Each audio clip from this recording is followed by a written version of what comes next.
Greetings, everyone, and thank you for joining me today on my Tech Talk.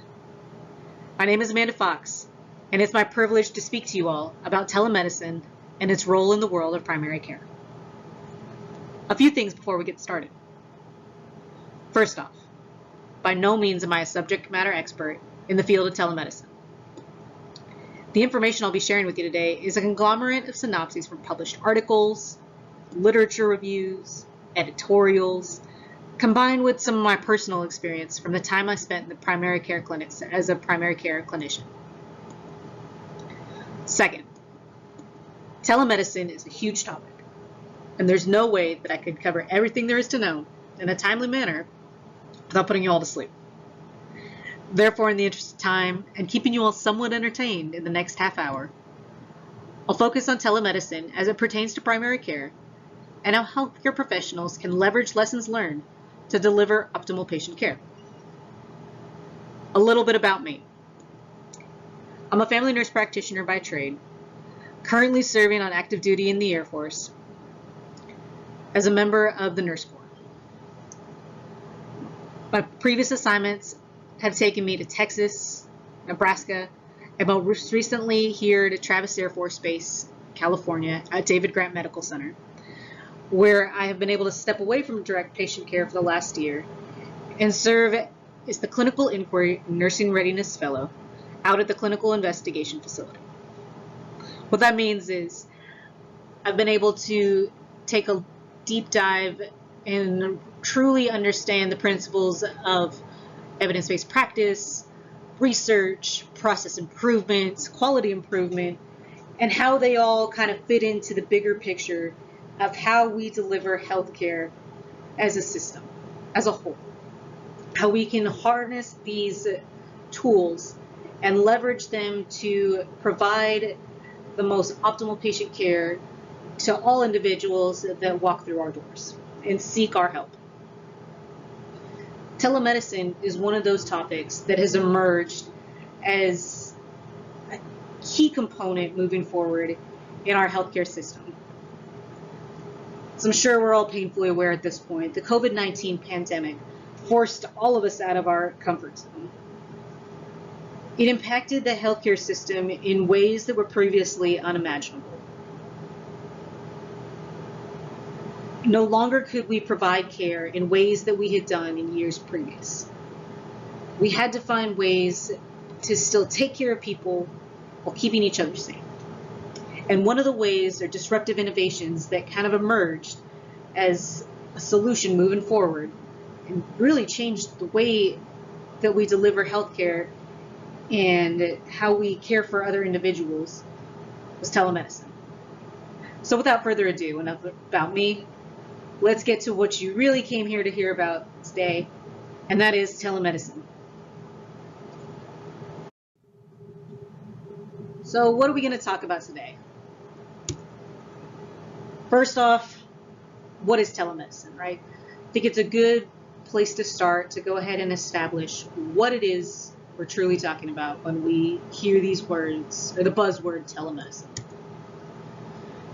Talk about kind of the current state of where we are with telemedicine as it pertains to healthcare, specifically in the primary care arena.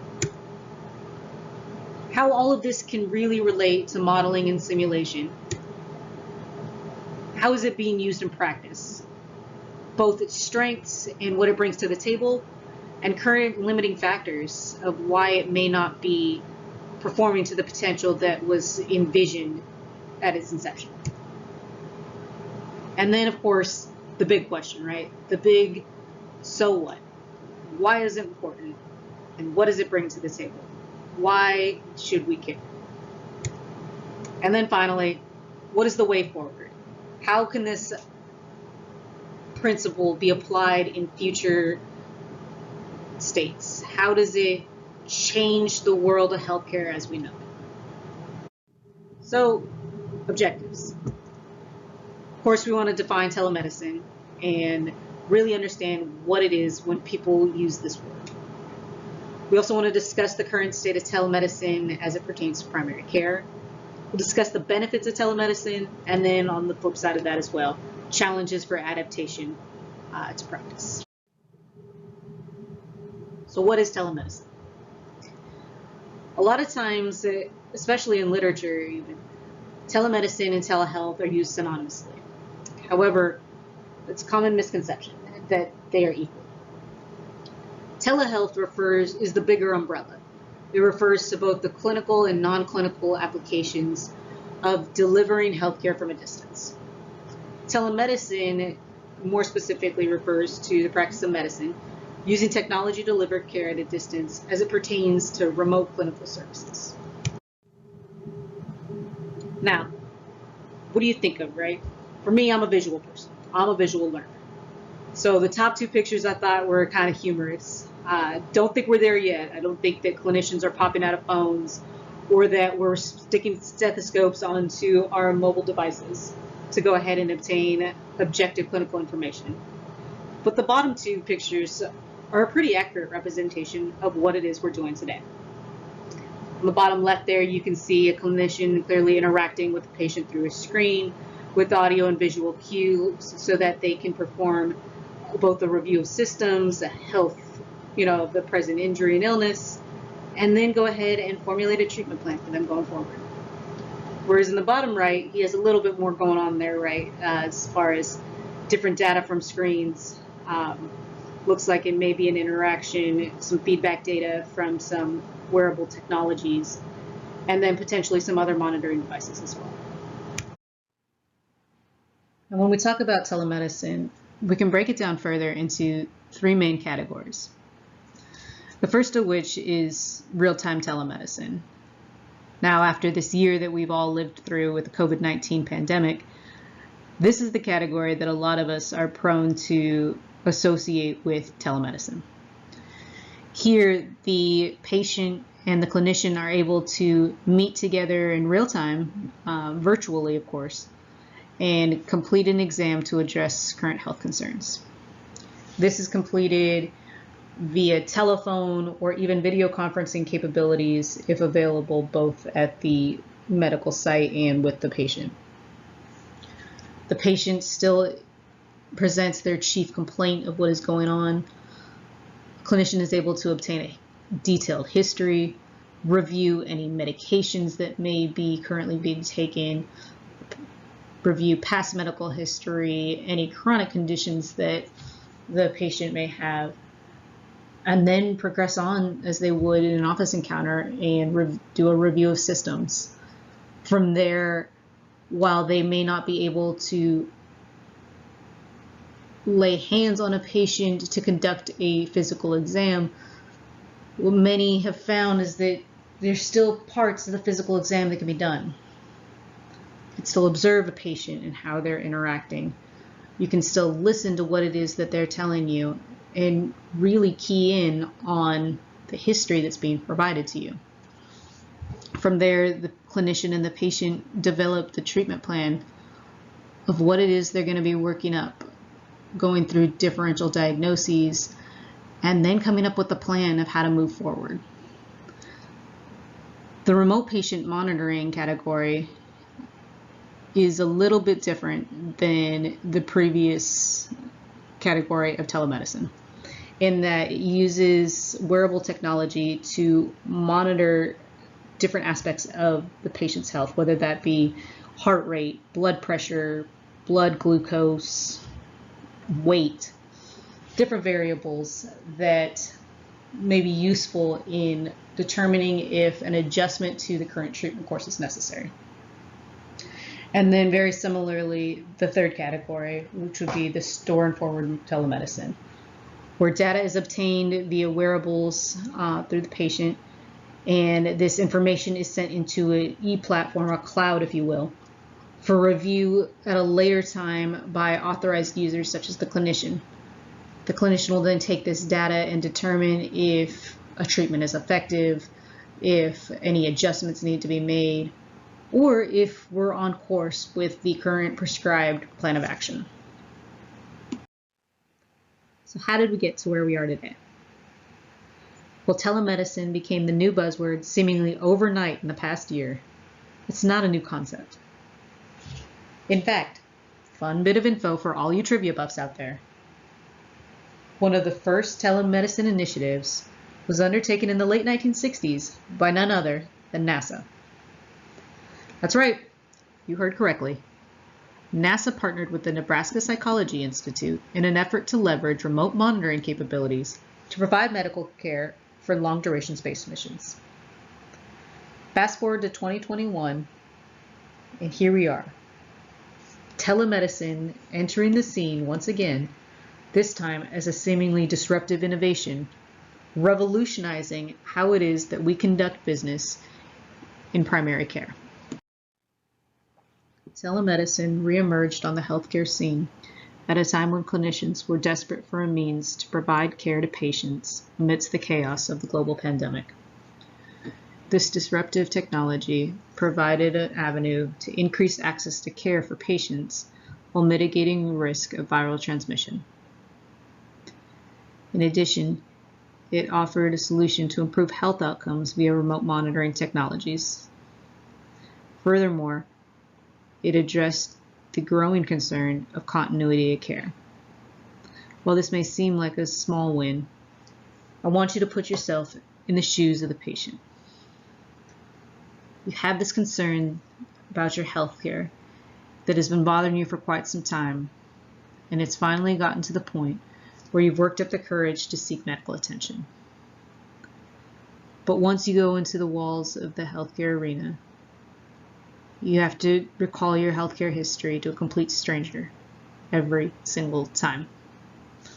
That rapport that you had built with the clinician previously is gone. And instead, you're stuck talking to another stranger about things that are entirely personal to you. You have to re-establish that intimate bond and level of trust to address what it is that's ailing you. It's distressing.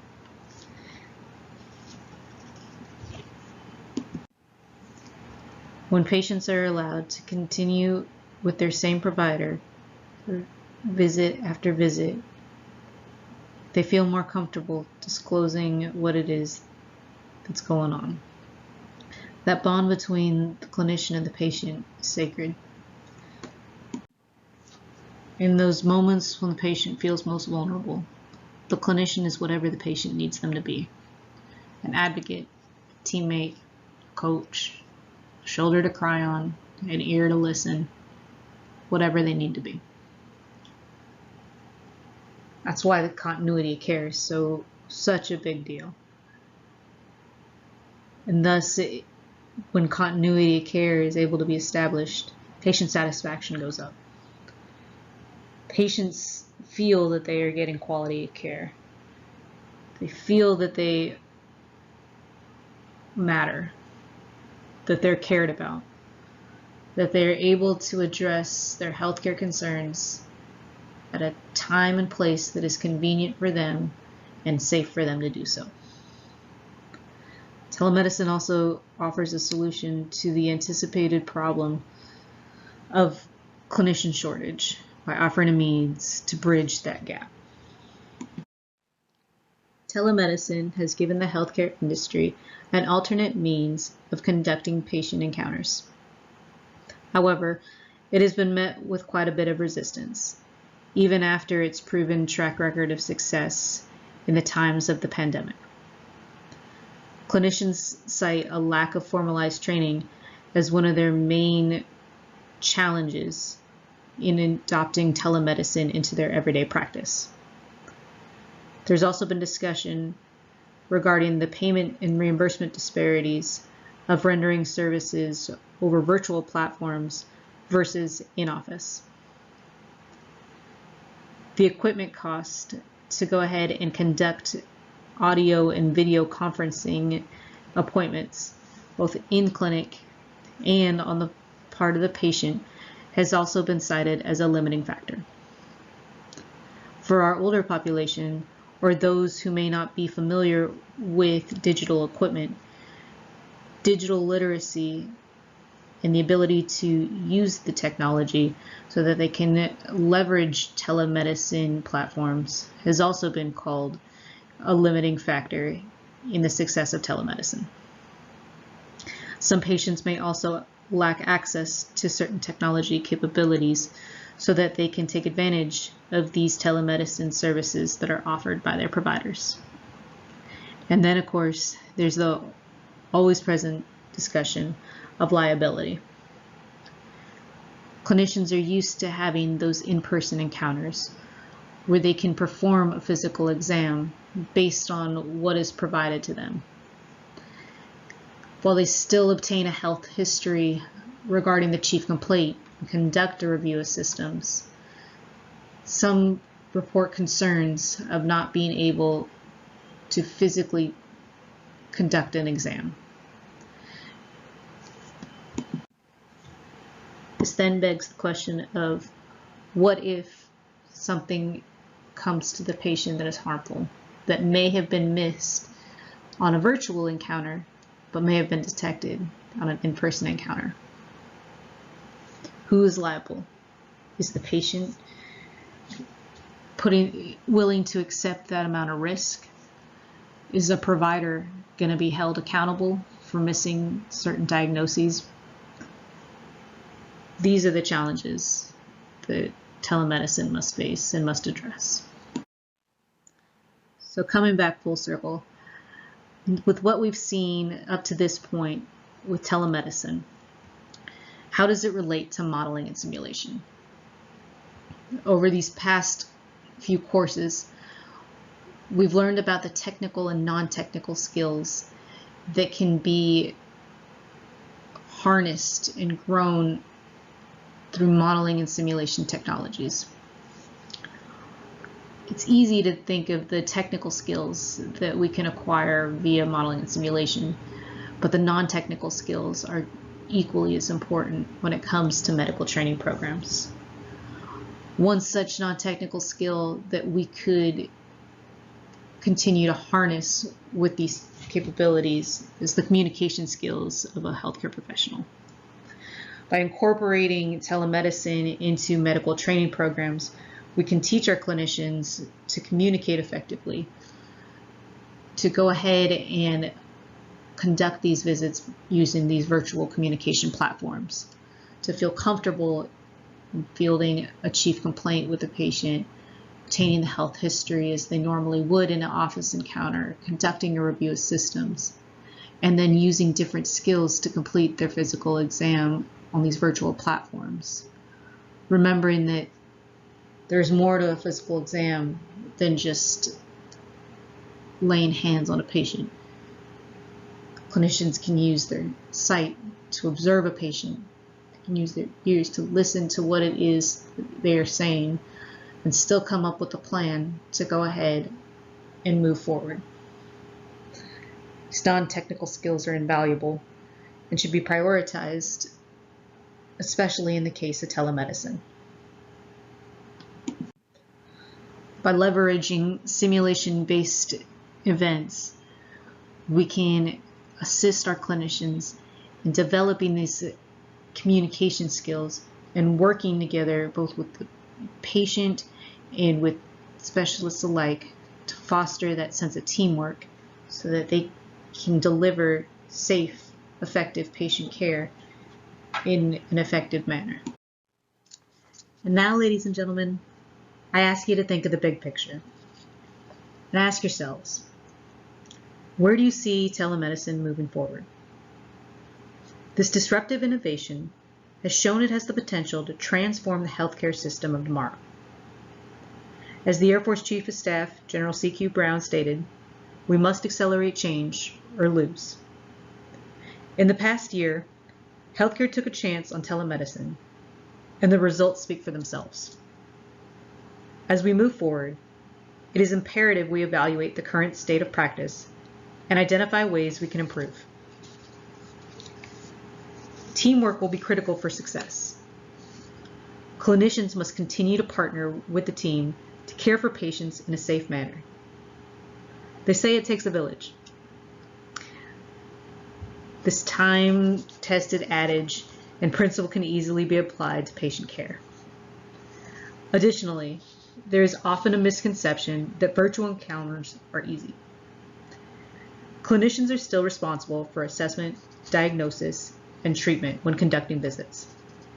Therefore, while a virtual encounter may be different, it would be preposterous to say it's easy. Medical training programs can use modeling and simulation to teach communication skills and rules of engagement regarding clinical workup and decision-making in telemedicine. Standards of care in telemedicine should also be reviewed so clinicians can gain experience prior to entry into practice. Programs should also focus on improving technology literacy among healthcare professionals and patients prior to utilizing telemedicine platforms. Primary care has often been referred to as the backbone of the healthcare system. It's often the entry point for patients to address healthcare concerns. By building upon the current momentum surrounding telemedicine, primary care clinics are primed to increase access and work to improve outcomes in the new normal of tomorrow's healthcare system.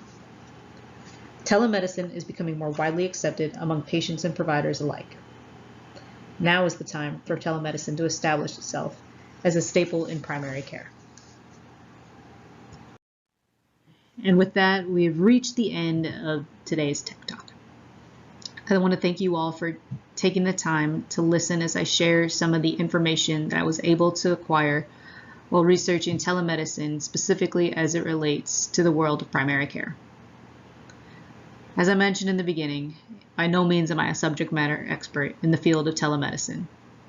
However, if anyone is interested in any of the further details that I was able to find regarding telemedicine and recommendations for practice moving forward, specifically policy recommendations, I'm happy to share that information. And with that, I'll leave you all. Have a great day, and best of luck to you all as we finish this course.